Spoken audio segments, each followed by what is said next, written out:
Hello, welcome to HR from my shed with Julie from JGHR Solutions Limited. Let's talk menopause. So we know it's a natural process that affects the majority of females, and we know that there are over 30 symptoms that can be debilitating and have a huge impact on our personal and definitely our work life as well.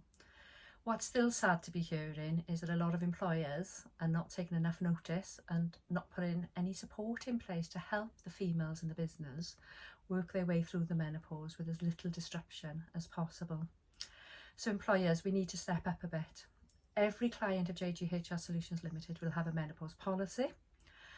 We also appreciate that the process that everybody goes through is individual to them. So the policy might not cover everything. So we're encouraging our females to actually tell us what support they need, and we will then put that in place. We also need females of all ages to understand the menopause, because just because you're a little bit younger doesn't mean it's not going to happen to you, or that you're not going to know people in your family or your workplace that it will happen to. And that goes for the men too. So men, indirectly, you will be affected by the menopause, so you need to get educated on it. Let's stop making it a taboo subject. Let's stop joking about the flushes and are you having a hot sweat. Let's do something about it to help the females go through this process. So what can you do? Well, there's lots of things. As I say, speak to the females in particular, but we can adjust the working times, we can change the times of meetings.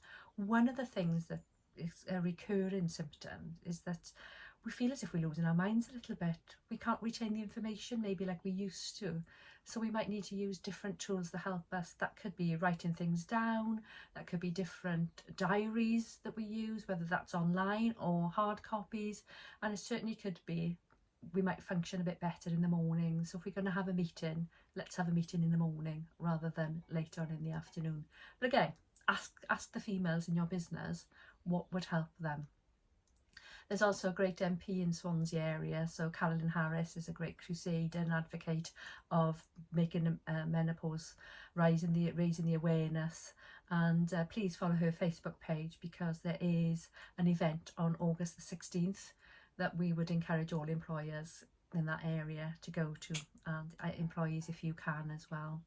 So let's get more support out there. Let's stop talking about the menopause as if it's going to happen to somebody else, because it will happen to somebody in your workplace. We know that normally around the time of the 50s, it might have already happened, or you might still be going through it. But we also know that women are living and working for longer.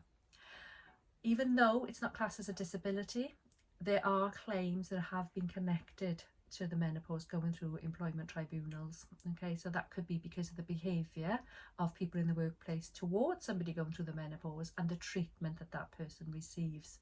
So there is the legal side of it that employers you need to consider.